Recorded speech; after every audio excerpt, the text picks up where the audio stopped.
ইয়া রাসূলুল্লাহ, খোদার্থ মানুষ যদি মুসলমান না হয়, হিন্দু, আদিবাসী, দলিত, খ্রিস্টান, অন্য কোন ধর্মে যদি হয়, ওই খোদার্থ কি খানা দেবো? আল্লাহ নবী বলেছেন যে মানুষ আল্লাহর সৃষ্টিকে খানা দেবে, আল্লাহর সৃষ্টি হিসাবে অসহায়ের মুখে ভাত দেবে, তার পরনার কাপড় দেবে, তার খোদা নিবারণ করবে। আমি রাসূলুল্লাহ জানিয়ে দিই, কিয়ামতের দিনে আল্লাহ তাকেও সাহায্য করবে। তাহলে আদিবাসী যদি খোদার্থ থাকে আমাদের খানা দিতে হবে, দলিত যদি খোদার্থ থাকে, হিন্দু যদি খোদার্থ থাকে, আমাদেরকে খানা দিতে হবে। শুনছেন বাপজান, আমার মনে রাখবেন, আমি আগেও বলেছি, আজও বলছি, এ নওজওয়ানেরা, যুগে যুগে ইসলামের বিরুদ্ধে আবু জেহেলের মতো লোক লেগেছে, ফেরাউনের মতো লোক লেগেছে, নমরুদের মতো লোক লেগেছে, সাদ্দাতের মতো লোক লেগেছে, আবু লহাবের মতো লোক বিরোধী করেছে, বুশের মতো লোক বিরোধী করেছে, চিঙ্গিস খানের মতো লোক বিরোধী করেছে, আকবরের মতো লোক বিরোধী করেছে। আজ স্টাইলে যারা জীবন যাপন করছে তারাও ইসলামের বিরোধী করে।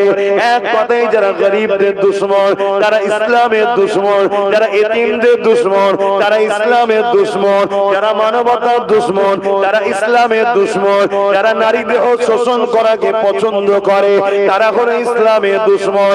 যারা গরিবদের খানা খেয়ে নিতে চায় তারা ইসলামের দুশমন। যারা নিজের রাষ্ট্রের সঙ্গে গাদ্দারি করতে চায় তারাই তো ইসলাম দুশমন। এক কথায় যারা মা বাপকে ভালোবাসে না, বৃদ্ধাশ্রমে দিয়ে আসে, তারা এখন ইসলামের দুশমন। এ যুবকেরা, তরুণেরা, বাপেরা, যুগে যুগে যুগে এমন করে ইসলামের বিরোধী হয়েছে। নবীদের সময় তো হয়েছে, আমার রাসূলুল্লাহর সময় তো হয়েছে, কিন্তু মনে রাখবেন আল্লাহ পাক আমার আপনার জন্য নবী মুহাম্মদ রাসূলুল্লাহকে মডেল বানিয়েছে। এই সেই নবীকে অনুসরণ করে অবশ্যই যুগে যুগে ইসলামের বিরোধী যারা করেছে, আল্লাহ পাক তাদের জন্য দুটো রাস্তা রেখেছে। হয় তাদেরকে চিরতরমের মতো ধ্বংস করে জাহান্নামী বানিয়ে দিয়েছে, আর না হয় আল্লাহ তাকে হিদায়াত করে ইসলামের খাদেম বানিয়ে দিয়েছে। আরো জোরে বলুন সুবহান। আমার ওয়াজটা বুঝছেন তো? আবহাওয়া যেটা চলছে তার উপরে আলোচনা করছি, অসুবিধা হচ্ছে না তো? খুব মন দিয়ে শোনো যুবকরা, আমাদের কিন্তু অনেক ভুল আছে। আমরা যে ইসলামের অনুসারী বলি, আমরা 10% ইসলামের অনুসারী, 90% আমরা ইসলামের দুশমন। কথা যদি গায়ে লাগে আমার কিছু করার নেই, আমাদের কিচ্ছু করার নেই। মন দিয়ে শুনেন, আমার নবী পাকের বিরুদ্ধে, ইসলামের বিরুদ্ধে তৎকালীন শাসক যারা ছিল, আবু জেহেল, উতবা, সাইবারা, আমার নবী পাকের বিরুদ্ধে মিথ্যা মিথ্যা প্রচার চালিয়েছে। কেউ বলেছে মুহাম্মদ রাসূল জাদুকর, কেউ বলেছে মুহাম্মদ রাসূল গণককার, কেউ বলেছে মুহাম্মদ রাসূল জুলুম করে, নানা রকম ভাবে আমার নবীর বিরুদ্ধে বলেছে।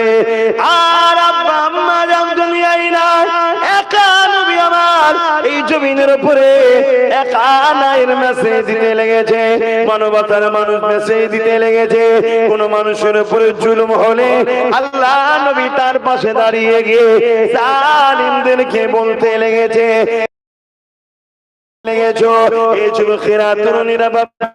আমার নবী পাকের ন্যায় মেসেজ, আমার নবীর ইনসাফের মেসেজ, আমার নবীর মানবতার মেসেজ, আমার নবীর মানব দরদি কথা, আমার নবীর মানব বন্ধনের কথা, আমার নবীর গরিবের অধিকারের কথা, আমার নবীর কল্যাণের মেসেজ দুনিয়ার মানুষ যখন যার কানে যায়, সঙ্গে সঙ্গে সে জালিম আবু জেহেলের দল ছেড়ে ইমানে নূরের কালেমা পড়ে আমার রাসূলুল্লাহর দিবানা হয়ে যায়।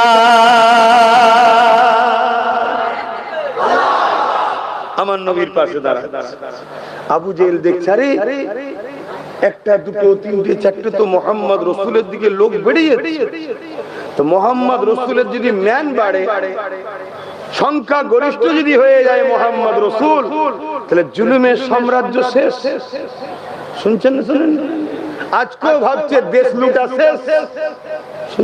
ইনসাফের জন্য, ইনসানিয়াতের জন্য, গরিবের পক্ষে কথা বলার জন্য, বিধবার পক্ষে কথা বলার জন্য, এতিমের পক্ষে কথা বলার জন্য আল্লাহ নবী বলে দিলেন, কেউ তোমার যদি লেবারি করে, শ্রমজীবী হয়, তোমার যদি কেউ শ্রম দেয়, তোমার বাড়িতে কেউ খাটে, ওই লেবার ওর খায়ের খাম শুকাবার আগে ওর মজুরিটা দিয়ে দিতে হবে। আল্লাহ নবী কি বলতে লাগলে, মক্কা জমিনেও কাজের মেলা হতো, ওখানে বাচ্চা বাচ্চা ছেলেদের ঘরে তাদের প্রভুর সামনে জবাই করে দেওয়া হতো, খুশি করে উৎসর্গ করা হতো। আল্লাহ নবী বললেন, এগুলো বন্ধ করা দরকার। মানুষ মানুষকে কতল করছে, এই বাচ্চাদের অপরাধটা কি, এদেরকে বাঁচা, স্বাধীনতা দাও। এক কথায় অন্যায়ের বিরুদ্ধে রাসূলুল্লাহ যখন বলল, তখনই জালিমরা আমার নবী পাকের বিরুদ্ধে দাঁড়িয়ে গেল।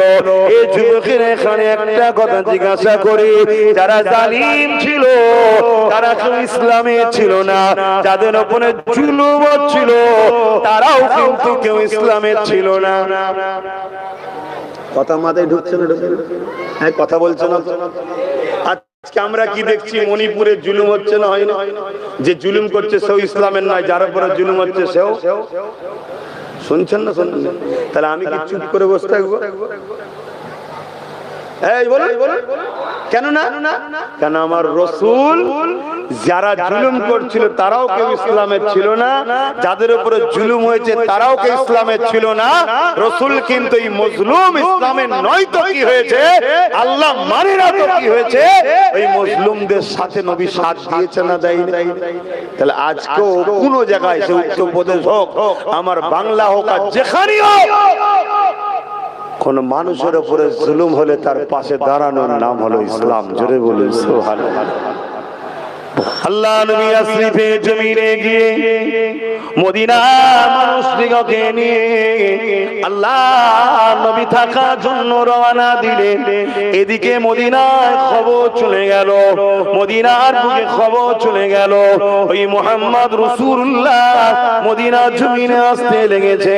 মদিনা মানুষদের মধ্যে থেকে 70% তখন ছিল ইহুদি সম্প্রদায়। এই যুবকেরা, তরুণেরা, যে ভাষাটা আপনারা বুঝবেন, ইহুদি সম্প্রদায়। ওখানে অগ্নি উপাসক ছিল, মূর্তি পূজারীও ছিল, বিভিন্ন ধরনের ছিল। আল্লাহ নবী মদিনা জমিনে যাবে খবর পেয়ে জাতি ধর্ম বর্ণ নির্বিশেষে সবাই মদিনার বর্ডারে চলে এসেছে। আমার নবী পাক সাল্লাল্লাহু আলাইহি সাল্লামকে ওয়েলকাম জানাবে বলে, স্বাগতম জানাবে বলে এই যুবকেরা, তরুণেরা, বাপেরা আমার নবী পাক মদিনা জমিনে চলে গেলেন। অনেক বড় কথা, ওই মদিনার ভৌগোলিক পরিস্থিতি তখন কেমন ছিল এটাও একটু আপনাদের জানা দরকার আছে না? নাই। তখন নাম ছিল ইয়াসরিব, নবী যাওয়াতে মদিনা হয়েছে। তো মদিনা না বললে বুঝবেন না আপনারা। আমার নবী যখন যাচ্ছে তখন মদিনার ভৌগোলিক পরিস্থিতি কেমন ছিল, মানুষ পিশাব পায়খানা টয়লেটে গেলেও অস্ত্র সাথে নিয়ে যেত। তার মানে কি, ওখানেও ঢুকছে, ঝাড়ছে, যে এইখানেও এসে কেউ না মেরে দেয়। মানে ওখানে ছোট ছোট গোত্র ছিল, একে অপরে সব কাটাকাটি করতো নিজেদের মধ্যে, মারপিট, নিজেদের মধ্যে খুনোখুনি। কথা বুঝে আসছে না? যেমন আজকে ধরুন আমরা ভারতবাসী, আমরা যদি দেশবাসী একে অপরের সঙ্গে ঝগড়া করি, আমরা দেশবাসী দিয়ে একে অপরের সঙ্গে মারপিট করি, তাহলে তো ছোট ছোট দেশগুলো আমাদেরকে ছাড়বে, ঠিক না বেটি? কেন ছোট ছোট দেশ বুঝে গেছে ওদের সংসারে শান্তি নেই, ওদের সংসারে ভাই ভাই ঝগড়া হচ্ছে, পরিবারই মারপিট হচ্ছে, যে যা খুশি চেটে নেবে। তাই আজকে ছোট ছোট দেশ আমাদের চতুর্দিকে যেগুলো আছে তারা আমাদেরকে ছাড়ছে। এত ছোট ছোট দেশ খারাপ নেবেন কি জানি না, খারাপ নেবেন কি জানি না, হুজুরের মুখে কথা মানাবে কি তাও জানি না। এত ছোট ছোট দেশ, শুনছেন তো নাকি? আমরা যদি বর্ডারে গিয়ে ভারতীয়রা, আমরা যদি বর্ডারে গিয়ে ভারতীয়রা শুশু করে দিই, বোঝেন তো নাকি? ওই দেশগুলো ডুবে যাবে। তারাও পাল্লা নিচ্ছে ভারতের সাথে। কেন?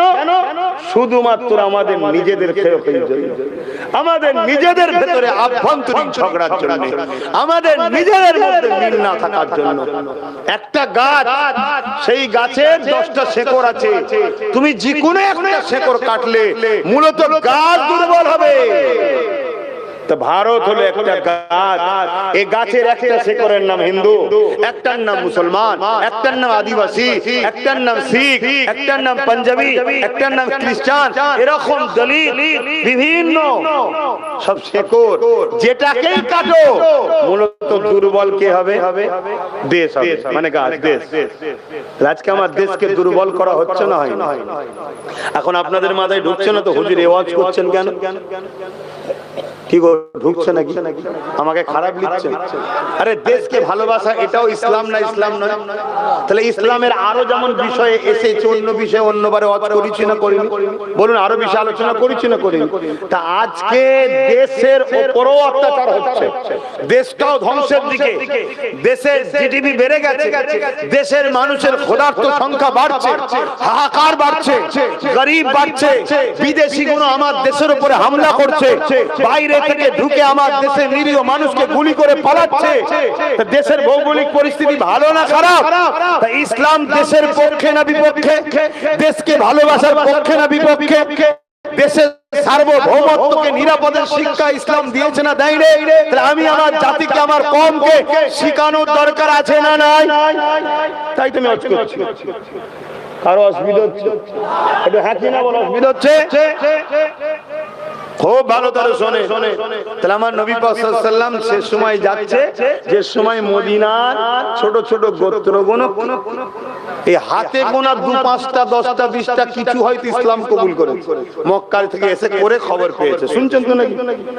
বাকি সংখ্যাগুরু কি ইহুদি, অন্যান্য আরো অনেক ধর্ম আছে। সেখানে রাসূলুল্লাহ গিয়ে দেখছে সবাই অস্ত্র নিয়ে ঘুরছে, যে যখন খুশি এ গোত্র ঝগড়া লেগে ওকে মারছে, ওকে মারছে। আল্লাহ নবী তাদের প্রত্যেকটা গোত্রের মানুষকে ডাকলেন, শুনছেন, ডেকে বসালেন, বসে রাসূল পাক সাল্লাল্লাহু আলাইহি ওয়াসাল্লাম তাদেরকে বুঝালেন যে অস্ত্র তোমরা নিজের দেশবাসী, নিজেদের এলাকার মানুষের জন্য তুলছো কেন? অস্ত্রের প্রয়োজন আছে, অস্ত্রকে তোমরা ভালোভাবে রাখো। বাইরে শক্তি তোমার মদিনার উপরে কেউ হামলা করলে মোকাবিলার জন্য রাখো। তোমরা নিজেরা প্রতিবেশী ঝগড়া করছো, প্রতিবেশী খুনোখুনি করছো, প্রতিবেশী একে অপরকে কাটাকাটি করছো, তাহলে তো তোমার দেশকে তো সবাই মিলে ক্ষতি করবে। আল্লাহ নবী সবাইকে নিয়ে বসে তারা বুঝিয়ে তাদেরকে বলে তাদেরকে একদিনে হয়েছে মনে হচ্ছে। এবার কিন্তু আমি বলছি 10 সেকেন্ডের মধ্যে, আমি বলতে চাইছি 10 মিনিটের মধ্যে, কিন্তু একদিনে হয়নি, অনেক মাস লেগেছে। কেউ রাসূলের কথা মানে নেই, কেউ নবীর সঙ্গে খারাপ ব্যবহার করেছে। আল্লাহ নবী আবার বুঝিয়েছে, বাবা এরকম করিসনি বাবা, তাকে বুঝিয়েছে, ভাই বলে আপন করে বুঝিয়েছে। এমন কি ইহুদি ছিল সংখ্যাগুরু, নবী কি করলেন? সবাই কাবার দিকে মুখ করে নামাজ পড়তো, বাপ দাদু পূর্বপুরুষ মক্কার মানুষ সব কাবার দিকে, ইব্রাহিম নবীও কাবার দিকে, সেই দিক থেকে মুখ ঘুরিয়ে আল্লাহ নবী বাইতুল মুকাদ্দাসের দিকে মুখ করে নামাজ পড়লেন। জোরে বলুন সুবহানাল্লাহ। যাতে করে ইহুদিরা মনে করে যে আমরাও যাকে কিবলা করেছি মুহাম্মদ রাসূল, থেকে একটা ভ্রাতৃত্ব তৈরি হয়। শুনছেন তো নাকি? আর আমরা যদি ভ্রাতৃত্ব না বুঝি, পৃথিবীতে ভ্রাতৃত্ব বুঝবে কি? তাহলে আমরা যদি আজকে খারাপ হয়ে যায়, সমাজ খারাপ হবে না? হবে না? তো এই জায়গাতে আমার রাসূল পাক সাল্লাল্লাহু আলাইহি ওয়াসাল্লামের এই সব আদর্শ দেখে ইহুদিরাও কিন্তু আমার নবীর উপরে ফেদ হচ্ছে, মহব্বত বাড়ছে। শুনছেন তো নাকি? তখন সবাইকে নিয়ে রাসূল বসলেন, অনেক মাসের কথা বাপ, আমি সংক্ষেপে বলি। বসে নবী আমার বললেন, শোনো, আমাদের একটা রাষ্ট্রীয় পরিকাঠামো কায়েম করা দরকার।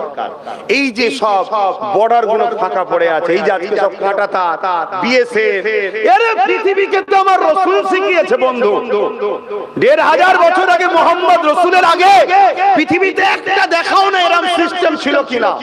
আমি চ্যালেঞ্জ দিচ্ছি, বলো। শুনছেন না? শুনেন। এই যে বর্ডার সিকিউরিটি ফোর্স তৈরি করা, বর্ডারের সীমা তৈরি করা, নিজাম তৈরি করা, কানুন তৈরি করা, এর জন্য নবী একটা সনদ তৈরি করলেন, ধর্মের উপরে কেউ বাড়াবাড়ি করবে না, যে যার যেটা আখলাক পছন্দ সে তার পরিবার বাচ্চাদের হাসি খুশিতে থাকবে, যে বাড়াবাড়ি করবে তার জন্য কি শাস্তি হবে, আমরা নিজেদের মধ্যে কোনো ঝগড়া করব না, টোটাল একটা সিস্টেম আমার নবী পাক তৈরি করলেন। ওই তৈরি করে নবী মদিনার রাষ্ট্র কায়েম করলেন, জোরে বলুন সুবহানাল্লাহ। আইন তৈরি করলেন, আইনের জন্য বিচারক যে হবে তৈরি করলেন। কথা বুঝে আসছে? মানে কাজী যাকে বলা হয়, বা এখন যেটা আমরা যে ভাষায় বলি কি বলে জজ, কথা বুঝে আসছে? এরকম সব তৈরি হলো, সব তোমার হুজুরের বানানো বন্ধু। ১৫০০ বছর আগে এসব ছিল না, ইনসাফ ছিল না, ইনসানিয়াত ছিল না, জোর যার মুল্লুক তার। শুনছেন? এইসব ছিল, এইসব ছিল। আরে বিবাহ কথাটা পর্যন্ত ছিল না। আমি চ্যালেঞ্জ করে বলছি, আসুন না, চলো বসুন ইসলামের স্কলারদের সাথে, বসুন, আসুন দেখি বিবাহ কথাটা পর্যন্ত আমার রাসূল শিখিয়েছে। আগে কি ছিল? যে যাকে খুশি নিয়ে থাকতো। আর মাফ করবেন, অনেক মুরব্বীরাও রয়েছে, কিন্তু হাকিকতটা বোঝাবার জন্য বলছি। এবং কন্যা সন্তান হলে ওই নারী এবং কন্যা সন্তান উভয়কে হত্যা করতে, এই ছিল অসভ্য চরিত্র। আমার রাসূল এসব বন্ধ করে পৃথিবীর মানুষকে নিরাপদ দিয়েছে। আর এটাও শুনে রাখেন, মুহাম্মদ রাসূল শুধু আব্বাস সিদ্দিকীর নয়, মুহাম্মদ রাসূল শুধু মুসলমানের নয়, মুহাম্মদ রাসূল হিন্দু, খ্রিস্টান, দলিত, আজমি, সাঁওতাল, বাগদি সবার রাসূল তিনি। জোরে বলুন সুবহানাল্লাহ। সব ভাইয়ের জন্য তিনি মানব প্রেমিক হয়ে এসেছেন, রাহমাতাল লিল আলামিন হয়ে এসেছে। জোরে বলুন সুবহানাল্লাহ। কেউ যদি তাকে না মানে, গালি দেয়, আর দেয়, সে তার নিজের ভালোবাসাকে নিজে আঘাত দিচ্ছে। কথা বুঝা আসছে? সেটা তার দুর্বল, তার শিক্ষার কম হতে পারে, তাকে কেউ ভুল বুঝাচ্ছে হতে পারে, কিন্তু মুহাম্মদ রাসূল সবার নাহাই মক্কায় লড়াইটা শুরু করলো জালিমদের বিরুদ্ধে। কাদের জন্য? একটা কেউ আল্লাহ মানে না, তাদের জন্য রাসূল লড়াই করে। যারা নকল নকল খোদা মানতো, লাত উজ্জা হুবলকে মানতো, তাদের জন্য রাসূল লড়াই করেছে। এবারে নবীর এই আখলাক, এই আদর্শ, এই চরিত্র দেখে সবাই দলে দলে বলেছে, মুহাম্মদ সাল্লাল্লাহু আলাইহি ওয়াসাল্লাম আপনি হলেন আমাদের লিডার, আপনি নেতা, আপনাকে আমরা মেনে নিলাম। জোরে বলুন সুবহানাল্লাহ। এমন কি মদিনার 70% ইহুদি, যে ইহুদিরা আজকে প্যালেস্টাইনের উপর আঘাত করছে, নিরীহ মুসলমান, তারা 70%, তারা সবাই বলল মুহাম্মদ সাল্লাল্লাহু আলাইহি ওয়াসাল্লাম আপনার পলিসি, আপনার আখলাক, আপনার ব্যবহার আমরা দেখছি, উন্মুগ্ধ হয়েছি, আপনার প্রেমে পড়েছি, আপনির মতো মানুষ হতে পারে না, তাই আমরা আপনাকে নেতা, লিডার হিসাবে মদিনার রাষ্ট্র প্রধানও বানিয়ে দিলাম। জোরে বলুন সুবহানাল্লাহ। আমরা আপনাকে মেনে নিলাম। আমার রাসূলকে তারা অ্যাকসেপ্ট করলেন। আমার নবী পলিসি শিখাচ্ছেন, শুনছেন তো নাকি? এদিকে খবর চলে গেল আবু জেহেলের কাছে, শুনছেন? তারা এই শান্তি নিরাপত্তা শহর মদিনা হয়েছে, মদিনা তারা সেই সময় পৃথিবীর বুকে মদিনা সবথেকে গরিব ছিল, বিমারের জায়গা। ইয়াসরিব মানে কি? বিমারের জায়গা, মৃত্যুর জায়গা, পিছিয়ে পড়া দেহাতি যাকে আমরা বলি, একদম আনকালচার, আলো নেই, শিক্ষা নেই, কোনো বিকাশ নেই, খুন খারাপি, মারপিট মিলে থাকতো। সেই মদিনা বিকাশ হচ্ছে, কারবার হচ্ছে, নবী শিখাচ্ছে, বিজনেস শিখাচ্ছে, কারবারে শিখাচ্ছে, বিদেশির সঙ্গে রফতা কিভাবে করতে হবে। রাসূলুল্লাহ চিঠি করছেন অন্য দেশের রাজার সাথে, কিভাবে মদিনাকে ডেভেলপমেন্ট করা যায়। এই খবর আবু জেহেলের কাছে আসছে, শুনছেন তো নাকি? আবু জেহেলের মাথায় হাত। আরে মুহাম্মদ আমার, যার আমি জানের দুশমন সাল্লাল্লাহু আলাইহি সাল্লাম, তাকে তেড়িয়ে দিলাম, তাকে মেরে দিতে চেয়েছিলাম, সে আজকে একটা দেশ তৈরি করেছে, উন্নতি করছে, একে কি করে রুকা যায়? হিংসা, হিংসা, হিংসা। আজকে মুসলমানদের চাকরি নেই, মুসলমানদের পদ নেই, পজিশন নেই, লিডার নেই, এমএলএ নেই, এমপি নেই, মন্ত্রী নেই, সিএম নেই, পিএম নেই, ডিএম নেই, সব আমরা। তারপরেও মুসলমানের ছেলেরা পড়াশোনায় এগিয়ে যাচ্ছে, কারবারে এগিয়ে যাচ্ছে, খাওয়া দাওয়াতে এগিয়ে যাচ্ছে, কারো লোটে না, কাটে না, তারপরেও এদেরকে রুকে রাখা যাচ্ছে না। কেন? হিংসা এদেরকে মিটাতে হবে। তাই ওয়াকাফটাকে জোর করে লুটে নাও, এদের মসজিদ মাদ্রাসা সব লেলাও। শুনছেন তো নাকি? এই দিনের মিলছে আজকে আবু জেহেলের সাথে। কথা বুঝছেন? ইতিহাস বলছি বা হয়তো এই ওয়াজ তোমাকে কেউ শোনাবে বলে আমার জানা নেই, বা কথা বুঝে আসছে। আমি যখন আল্লাহ বলাচ্ছে শুনলাম, কাল আল্লাহ আমাকে নাও বলাতে পারে যে তোমার আর বলতে হবে, কথা বুঝে আসছে নাকি? আজ যখন বলাচ্ছে তো শুনলাম, ওই সময় আমার রাসূল পাক সাল্লাল্লাহু আলাইহি ওয়াসাল্লামের কানে খবর এলেন কি যে এইভাবে হামলা করতে আসছে তারা। আমার নবী পাক সাল্লাল্লাহু আলাইহি ওয়াসাল্লাম এমন করে একটা দুধ পাঠালেন, দুধ বোঝেন তো নাকি, পক্ষ থেকে একজনকে পাঠালেন, প্রতিনিধি পাঠালেন যে আবু জেহেলের কাছে বলো কি তোমরা মক্কা থেকে মুহাম্মদ সাল্লাল্লাহু আলাইহি ওয়াসাল্লামকে জুলুম করলে, তিনি তো মক্কা থেকে চলে এসেছে, তাহলে তোমরা আবার জোর করে মদিনার উপরে হামলা, মদিনার উপরে অত্যাচার করতে আসছো কেন? মদিনার মানুষ তোমাদের কি করেছে? তোমরা তোমাদের লিয়ে আছো, আমরা আমাদের লিয়ে আছি, তা কেন জুলুম করতে আসছো? আবু জেহেল বলে পাঠালো দূতের হাতে, কোনো কথা নয়, আমরা মদিনাকে পুরো ভূমি থেকে মিটিয়ে দেবো, মদিনার উপরে হামলা করব। শুনছেন তো নাকি? আজকে বলুন, দেশ ভাগ হয়েছে, অনেকে বলছে ধর্মের নামে ভাগ হয়েছে, আমি বুঝি নেতাদের নেতৃত্ব ফলাবার জন্য দেশ ভাগ হয়েছে। এটা আমার একজন নাগরিক হিসাবে এটা আমার কনসেপ্ট এবং ইতিহাস এটাই বলছে। কি এ বলছে আমি নেতা হব, ও বলছে আমি নেতা হব, এ বলছে আমি দাদা হব, ও বলছে আমি দাদা হব, এ বলছে আমি বড় নেতা, ও বলছে আমি বড় নেতা। এই জন্য কি হলো, নিজেরা ভাগ বাটরা করে নিয়েছে। কথা মাথায় শুনছেন না শোনেন না? তাহলে আমরা দেশবাসী, আমাদের কি দোষ? তুমি এখান থেকে কাঁটা তার মেরে দিলে, এখান থেকে দেয়াল তুলে দিলে, কারো মামার বাড়ি এদিকে রয়ে গেল, কারো নানার বাড়ি ওই দিকে রয়ে গেল, কারো ভাইয়ের বাড়ি এখানে, বোনের বাড়ি ওখানে, কথা বুঝে আসছে না? এ তো সব তোমরা মাথা বুনো করেছো। এখানে আজকে আমাদেরকে ভোগ করতে হবে কেন? এই যে বাংলাদেশের সাথে ভারতবর্ষে কিভাবে ভাগ হয়েছে বলুন না? হ্যাঁ, কত বাংলাদেশের হিন্দু ভাইদের এখানে বাড়ি আছে, কত এখানকার কি বলে মুসলমানদের ওখানে বাড়ি আছে, তাদের আত্মীয় পড়ে গেছে, এরকম ভাগ হয়েছে না? তো এগুলো সব নেতারা করেছে। তো নিরীহ মানুষের কি অবদান আছে?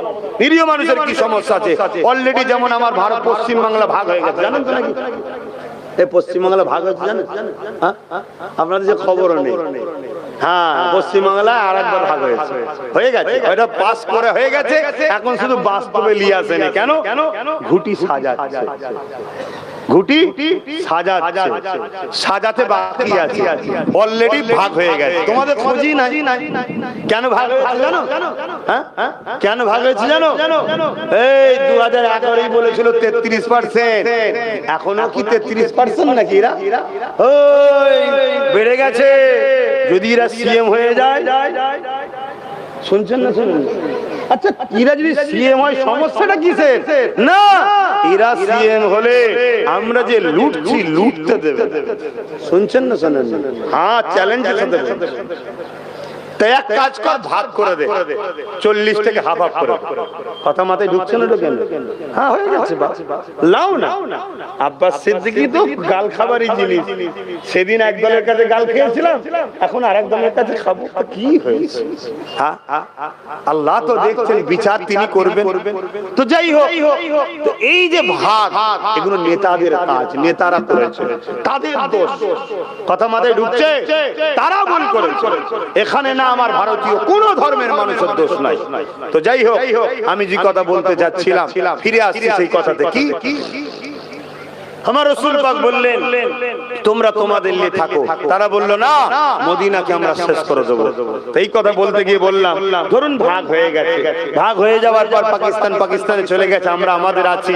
এখন পাকিস্তান যদি বারবার আগ বেরিয়ে আমার দেশের উপরে জুলুম করে, অত্যাচার করে, বা এটা কি ঠিক হবে?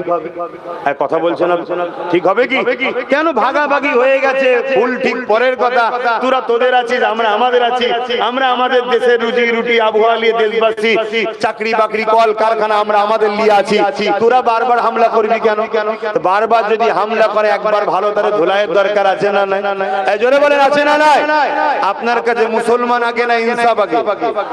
আপনার কাছে মুসলমান আগে না সত্য আগে? আপনার কাছে ভাই আগে না সত্য আগে? হ্যাঁ, সত্য।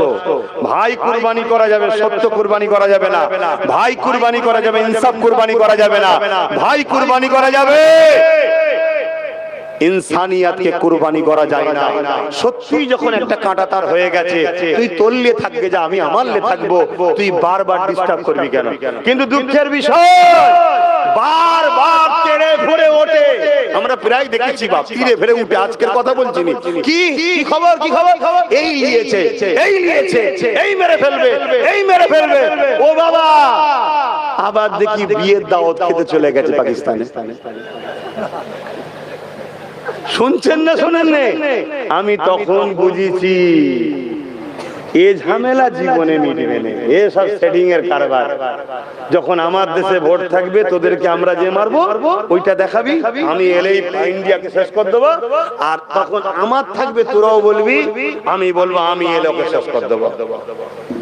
নাই, যে আমাদের এত ক্ষতি করছে তার বাড়ি বিরিয়ানি খেতে যাস কেন? এই কথা ভুল বলছে। আর শুকনো ঝামেলায় সব বেটাকে ছেড়ে দিয়ে ইসলামকে গাল দে, মোল্লাদের গাল দে। সব বেটাকে ছেড়ে দিয়ে ইসলামকে গাল দে, মুসলমানকে গাল দে, ইসলামকে গাল দে, মুসলমানকে গাল দে। আর এর জন্য সবথেকে বড় যদি আসামি হয় মুসলমান উলামা গুনা, আমরা দোষী। সবথেকে বড় কালপিট বদমাইশ এই মুসলিম।